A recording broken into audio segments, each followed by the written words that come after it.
Bonjour et bienvenue dans l'art de briller. Aujourd'hui, on va étudier ensemble différents types de clients en coaching et surtout je vais vous expliquer comment les gérer. Que vous soyez coach business comme moi, mais aussi que vous accompagnez des gens dans de la transmission, si vous formez des gens, si vous les accompagnez par exemple en tant que coach en SEO, coach pour Instagram, peut-être même en tant qu'assistante virtuelle, je ne sais pas, un métier où vous accompagnez des gens, vous allez certainement retrouver certains de ces profils dont je vais vous parler aujourd'hui. Et je vais vous donner du coup comment ce profil se caractérise et surtout comment vous devez le gérer. Donc, la première personne dont je voulais vous parler aujourd'hui, c'est personnellement mon profil préféré. Je préfère ça que le contraire. C'est celui qui va partir dans tous les sens. Lors de la séance, vous avez certainement des choses à voir ensemble, vous voulez l'amener quelque part. Mais cette personne, elle va parler plus de sa vie. C'est potentiellement quelqu'un. Lors de l'appel découverte, vous avez peut-être mis 1h30 à faire un appel découverte au lieu de 30 ou 40 minutes avec quelqu'un d'autre. Donc, votre mission, à vous, ça va être de le recadrer gentiment.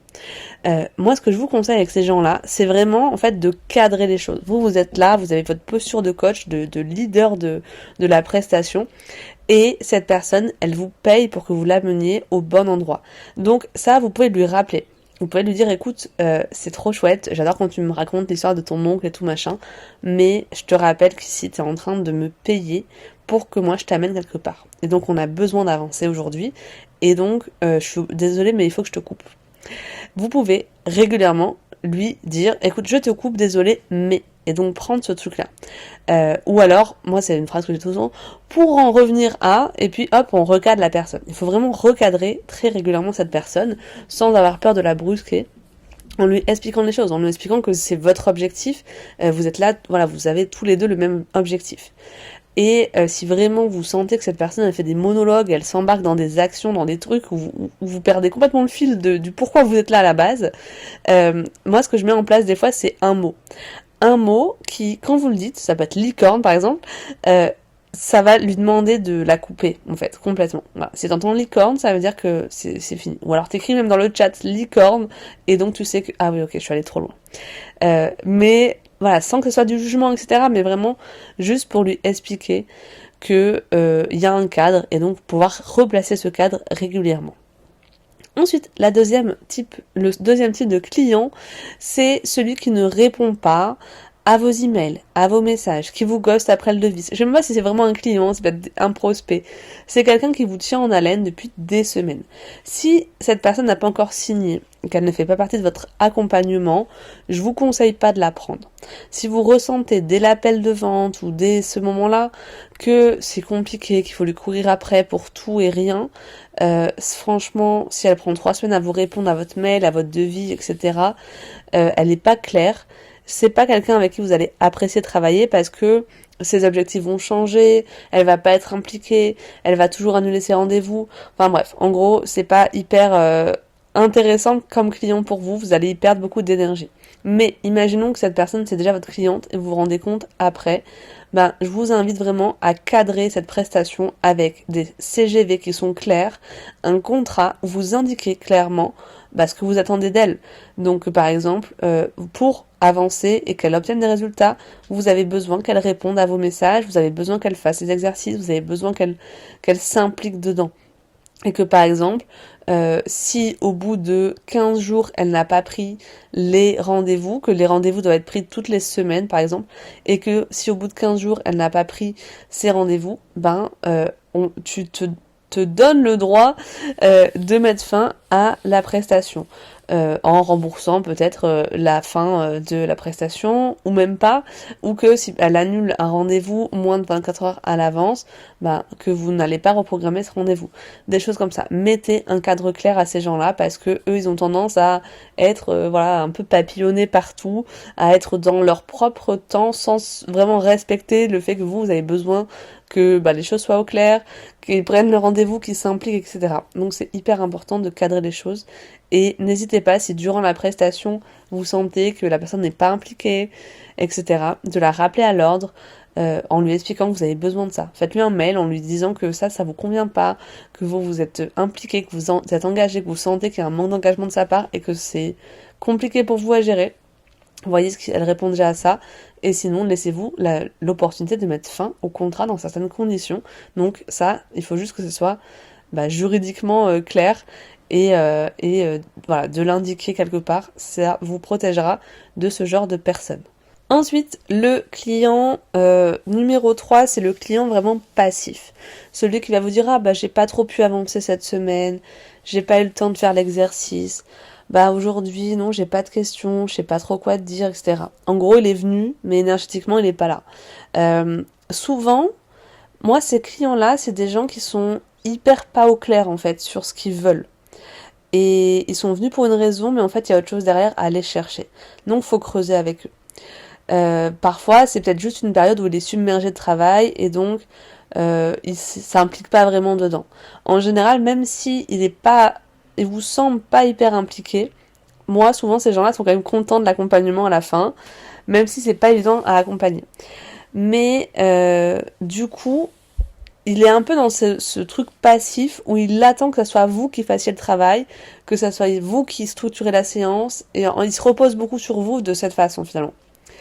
Et donc, voilà, il n'y a pas vraiment ce côté où il va venir avec de la matière à explorer, avec des choses, il se repose sur vous, il attend, il est en attente de quelque chose.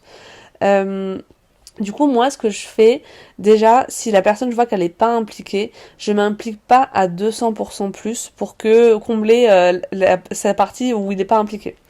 Par contre, si je me rends compte que la personne, elle est quand même assez impliquée, mais que juste elle est perdue un peu, elle est pas au clair, j'essaye vraiment de poser des questions, de comprendre qu'est-ce qui se passe. Donc déjà, faut dédramatiser.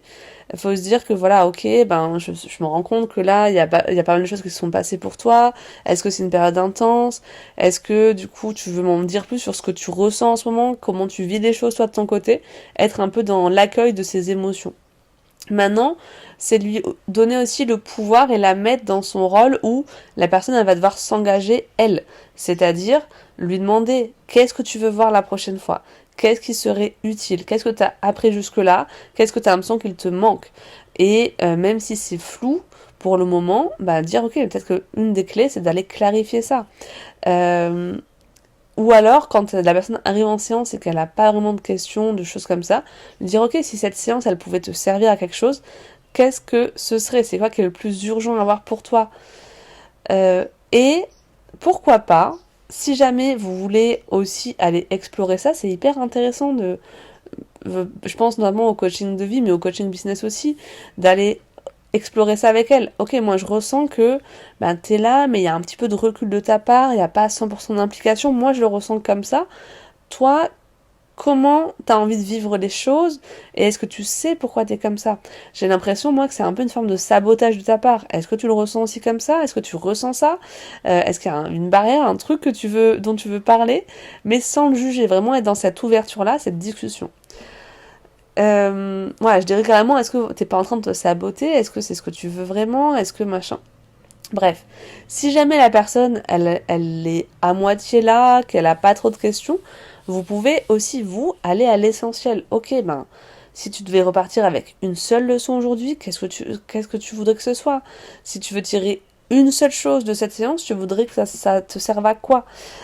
Voilà. En gros, se dire, on va peut-être pas tout faire avec elle parce qu'elle se donne pas à fond, mais du coup, qu'est-ce qu'elle a besoin de retirer cette personne? Et d'aller questionner ça aussi, hyper intéressant.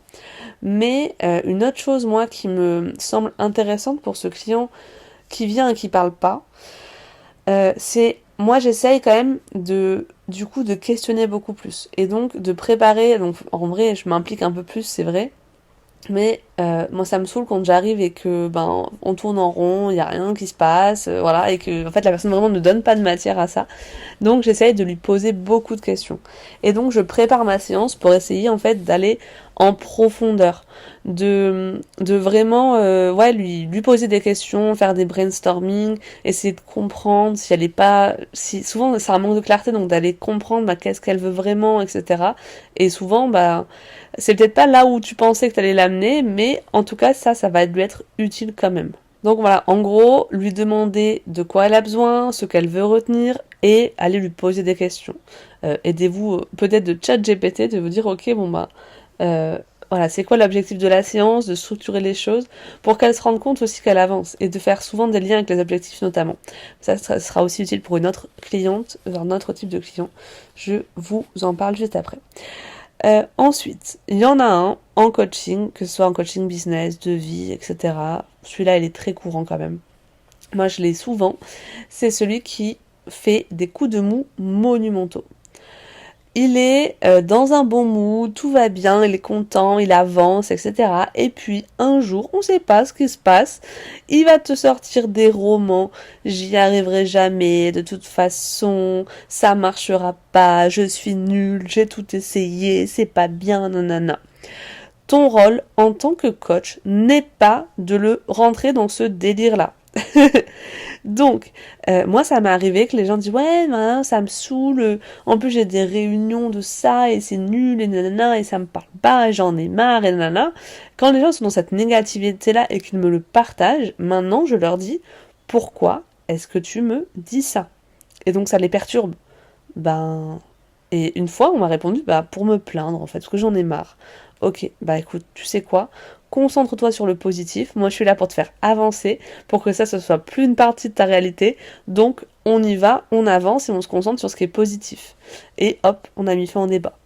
Rappeler, en fait, avec ces gens, c'est hyper important de rappeler à quoi vous servez. C'est quoi votre rôle? C'est vraiment hyper important et courant, ce que je voulais dire. En coaching, quand on parle de notre confiance en nous, des choses comme ça, de l'argent, de la réussite, on se fait des fois des crises existentielles. Et l'idée, c'est vraiment de se dire, moi, je suis pas là pour te sauver, en fait. Parce que vous placez pas votre client dans son pouvoir personnel, finalement. Voilà. Nous, notre rôle en tant que coach, c'est de leur donner les clés, mais de leur faire se rendre compte qu'ils sont autonomes qu'ils sont capables d'eux. Et donc, ces gens qui cherchent, une validation, qui ont besoin d'un endroit pour projeter un peu toutes leurs peurs, tous leurs doutes, etc., qui viennent déposer tout ça. Ils veulent un peu que vous les sauviez, ils projettent un peu des choses. Donc vous avez le droit d'accueillir les choses. Moi, souvent, la première fois, j'accueille et je rassure. Et je leur dis, ok, là, j'ai l'impression que tu traverses vraiment un truc pas cool. C'est ok. Ce genre de moment, ça fait partie du chemin. Moi, ça m'est déjà arrivé. Et je les ramène vers ce qu'on est en train de faire de positif. Regarde, tu vois, tu te rends compte que quand même on a avancé. Il y a quelques jours en arrière, tu me disais que tu étais fière de toi pour ça. Est-ce que tu te rends compte que t'as quand même avancé par rapport à il y a quelques semaines en arrière? Regarde où t'en es, regarde tes victoires, et donc retrouver du positif. Si c'est quelque chose d'assez courant, c'est-à-dire que c'est quelqu'un qui va de temps en temps être trop top et puis hop me rebalancer toute sa négativité, le fait qu'il arrivera jamais, qu'il est nul, que machin. À ces messages-là, moi des fois, je ne réponds plus. Et surtout, je ne rentre pas dans son jeu. Je lui dis pas, ah oui, t'as raison, oh là là, la vie elle est dure, etc. Parce que déjà, je supporte pas ce genre de choses-là. Et j'essaye pas non plus de trouver des solutions, de lui prouver que, mais oui, t'inquiète pas, ça va fonctionner, nanana. Parce qu'il est tellement dans son émotion que c'est des phases, en fait. Voilà, juste l'idée, c'est pas d'aller chercher et de rationaliser les choses, dire, mais non, ça va et tout ça. L'idée, c'est de lui dire ok, ces moments-là ça arrive et c'est normal. Et si jamais c'est un truc hyper courant, souvent je me dis en fait ce n'est pas mon rôle de valider ça, d'écouter ça, de le rassurer là-dessus. Donc juste je réponds rien. Voilà, ou je réponds un cœur, ou je réponds voilà, mais je ne donne pas de matière à ça parce que je veux que mes clients ils soient autonomes et qu'ils se valident eux-mêmes leurs émotions et qu'ils puissent eux-mêmes se dire qu'est-ce que dirait ma meilleure amie si je lui balançais tout ça, et donc d'être acteur en fait de leurs émotions. Et voilà, moi je suis pas payée pour entendre ça normalement. Donc mettre de la distance, et je sais que c'est pas évident, et je le faisais pas du tout au début que j'étais coach, hein, je vous rassure. Un autre type de client aussi, c'est celui qui laisse, c'est pas tout à fait dans le même genre, mais quand même, celui qui laisse tout reposer sur toi et qui va te dire: tu es ma dernière chance. Si ça marche pas avec toi, je laisse tomber. Je te fais 100% confiance, dis-moi ce que je dois faire. Ce client, il est assez valorisant. On dit: oh super, le mec il me fait confiance, ou la femme d'ailleurs, mais il me fait confiance. Mais d'un côté, ça place une énorme pression sur vos épaules.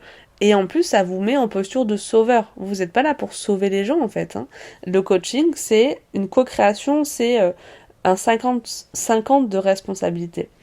Et donc, si tu acceptes de prendre ce rôle-là de sauveur, de ok, bon, moi je suis ta dernière chance, allez, on va y arriver ensemble, et je suis ton guerrier, on va sauver ton entreprise et machin, euh, vous perdez en leadership et vous empêchez la personne de prendre ses responsabilités. Donc moi, si j'entends des choses comme ça, déjà c'est un red flag. J'ai trop du mal avec ce truc-là. Mais du coup, c'est la première chose que je dis à cette personne. Écoute, je comprends, là t'es à un moment vraiment décisif pour toi, et je suis là pour te guider. Ensemble, on va travailler, on va avancer, ça je peux te le garantir. On va aller chercher à te développer, à avancer, etc. Par contre, tu es responsable autant que moi de ce qu'on va mettre en place ensemble. Tu es aujourd'hui ta meilleure ressource, ta meilleure opportunité, et je pense que dans ta posture, ça va être hyper important que tu reprennes ton pouvoir, que tu te rendes compte que tu as la capacité de choisir, d'agir, et que ça repose sur toi. Même si je te donne les meilleures stratégies, tu n'iras nulle part si tu n'incarnes pas vraiment les choses, si tu ne te fais pas confiance, et si tu laisses la responsabilité de ce qui t'arrive aux autres, aux algorithmes, à un coach business, etc. Un coach de façon générale. Et donc, voilà, vraiment mettre un rappel de ça, et lui donner un engagement, en fait. Lui dire, et c'est important aussi que les CGV soient clairs pour ces gens-là, parce que ils sont en attente de résultats. Et s'ils sont en attente de résultats, vous êtes là pour donner, voilà, vous avez une obligation de moyens et pas de résultats. Donc, expliquez noir sur blanc que vous n'avez pas une obligation de résultat, que vous n'allez pas rembourser la personne si elle n'est pas active, et que vous êtes là pour apporter de la structure, des outils, du feedback, des choses, mais que la personne, elle doit aussi expérimenter, agir, passer à l'action. Surtout, avec ces gens-là, ne soyez pas trop disponible, mettez un cadre, mettez des limites, parce que si elle se met à paniquer, un peu, ça va venir, elle risque de devenir un peu comme la cliente d'avant. Voilà, là au moins vous pouvez prendre du recul, mettez-la face à ses responsabilités, rappelez lui qu'elle a été capable de générer des résultats jusque-là, ne validez surtout pas sa croyance que vous êtes la dernière chance, parce que c'est pas sain du tout. Et ne prenez pas trop les décisions. Au contraire, pour cette personne-là, moi vraiment, je serais pas du genre à dire: bon, ok, allez, ton exercice, je vais te le corriger, tu vois, je t'ai modifié ça, je t'ai apporté ça, mais au contraire, responsabiliser là au maximum. Est-ce que t'es sûr de toi? Est-ce que tu penses que c'est une bonne idée? Qu'est-ce que toi t'aurais fait? Et vraiment toujours la remettre face à sa responsabilité, à elle et à ses actions, et lui faire prendre conscience qu'elle est capable, en fait, que ce qu'elle a fait jusque-là c'est bien, ce qu'elle fait c'est bien, ce qu'elle propose c'est bien. Et dernier type de client que j'ai pu rencontrer en coaching, c'est le bon élève, mais on pourrait dire ouais, mais le bon élève, franchement ça va, il est pas... c'est pas un client relou, et c'est pas le plus relou à accompagner vraiment. Enfin, après j'aime tous mes clients, hein. J'adore justement cette capacité à l'humain d'être tellement différent, et donc toi tu dois aussi en tant que coach modifier ta posture à chaque fois. Ça, je trouve ça passionnant. Donc tous ces clients ne sont pas un problème dans ma vie, rassurez-moi, vous avez le droit de venir tel que vous êtes en coaching business. Mais le bon élève, on va se dire, il est facile. C'est celui qui débarque et que quand tu lui donnes des exercices, il a fait ses exercices, il a écrit ses objectifs, il avance de son côté, il te pose pas 36 000 questions non plus, en général, parce qu'il a peur de trop demander. c'est quelqu'un qui est plutôt analytique aussi. Il va être plutôt dans les données, il va faire des tableaux, il va être dans, du coup aussi le besoin d'une preuve concrète que ça marche, il a besoin de voir qu'il avance. Cette personne, elle est plutôt visuelle. Donc, ce que je fais en général avec cette personne, c'est que je travaille beaucoup sur des objectifs clairs. On met en place des objectifs clairs dès le début, il va adorer les cocher petit à petit, on file des séances, on retourne vers les objectifs et on coche ce qui s'est passé, on fait des plans d'action, on a des exercices à rendre, je crée en général des supports aussi, des récaps de ce qu'on a vu, des supports sur Word, etc. Voilà, il y a plus de données, il y a plus de cases à cocher, il y a plus d'étapes, il y a plus de plans d'action. C'est quelqu'un qui a tendance en plus à avancer vite, à avancer de façon hyper fluide, avec clarté. Donc ça, c'est chouette. Il sait passer à l'action, il sait faire, il a des résultats, il suit les méthodes, il suit ce qu'on lui propose, et c'est hyper ressourçant, reposant pour nous en tant que coach d'avoir des clients comme ça. Par contre, cette personne-là, elle n'est pas dans l'être, elle n'est pas dans l'intuition, elle n'est pas dans le lâcher-prise, elle n'est pas dans le ressenti. Elle veut toujours bien faire et elle veut être dans ce truc de faire, d'avancer, d'objectifs, d'outils, de concret, de data, de machin. Et donc, en tant que coach, moi, j'aime bien du coup étudier un peu le mindset et les émotions de ces gens-là. Pourquoi est-ce qu'elle a autant besoin de se rassurer et d'être dans le contrôle ? Elle a peur derrière de certaines choses. Donc, en point de vue mindset, c'est hyper intéressant à l'étudier. Est-ce qu'elle a peur d'échouer ? Est-ce qu'elle a peur du jugement ? Est-ce qu'elle a peur de perdre un peu pied en testant des nouvelles choses ? Voilà, elle a besoin de clarté, elle a besoin de contrôle. Donc, le lâcher prise, c'est compliqué pour elle. Comment est-ce qu'on peut l'amener aussi à lâcher prise et à lui rappeler ? Parce que c'est quelqu'un qui, du coup, si ça se passe pas tout à fait comme elle veut, elle va aussi perdre espoir, elle va aussi se remettre en question, elle va aussi se juger. Donc, des fois, l'idée, c'est de lui rappeler que ok, ça va, tu avances, même quand des fois ça se passe pas comme prévu, que t'as pas les résultats attendus, t'es en train d'apprendre des choses, ça te mène au bon endroit, etc.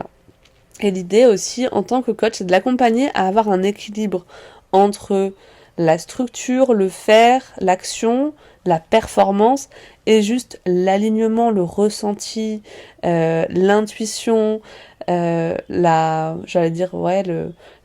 en fait, être dans l'émotion, dans l'être.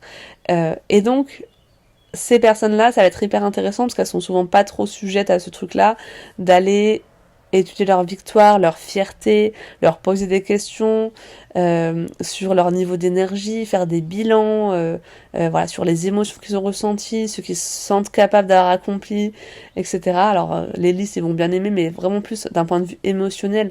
Voilà, donne-moi une émotion que tu as ressentie ce mois-ci, qui t'a guidé, des choses comme ça. Et aussi sur l'idée d'être un peu plus dans le jeu, dans le plaisir. Ben, tu veux vendre ce mois-ci, vas-y, on cherche un truc, un moyen, on va créer quelque chose où tu vas être dans le, justement, au hasard, spontané, on essaye et ce sera pas un truc hyper carré, méthodique, etc. Ça, c'est hyper intéressant aussi d'aller travailler avec ces gens-là sur voilà, des choses plus dans le ressenti au lieu d'être dans des méthodes très carrées, etc. Et de se rendre compte qu'ils sont capables aussi de s'ouvrir à l'intuition, au lâcher prise, à la spontanéité et que ça fonctionnera quand même quand ils perdent le contrôle parce que j'en ai parlé récemment, il y a des moments dans la vie où on perd le contrôle, on ne contrôle pas tout, on ne contrôle pas forcément nos résultats et donc on a besoin de se rendre compte aussi que ça fonctionne même quand les choses sont un peu moins carrées, moins méthodiques, etc. Tant qu'on continue. C'est ma phrase préférée, je crois. Voilà ce que je pouvais vous dire pour tout ça. Je pense que j'ai fait le tour de toutes ces personnes, ces types de clients qui existent dans le coaching et dans l'accompagnement de façon générale. Je ne sais pas lequel vous a le plus parlé, si vous vous êtes reconnu, si vous avez reconnu des gens que vous avez accompagnés ou que vous connaissez. En tout cas, j'ai beaucoup aimé faire cet épisode de podcast et j'espère que vous avez aimé. N'hésitez pas à me dire sur Instagram si ça vous a parlé. Je vous retrouve bientôt pour un prochain épisode. En attendant, prenez soin de vous. À bientôt.